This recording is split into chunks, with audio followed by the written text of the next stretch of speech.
बरकत है। उन्होंने हमारे गुस्से कल्ब में कितने फूल खिलाए हैं, क्योंकि हम उनके एहसास और शफकतों में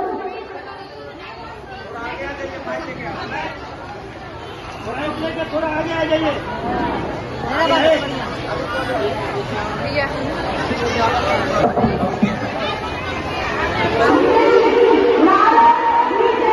खड़े होते हैं नजर आएंगे।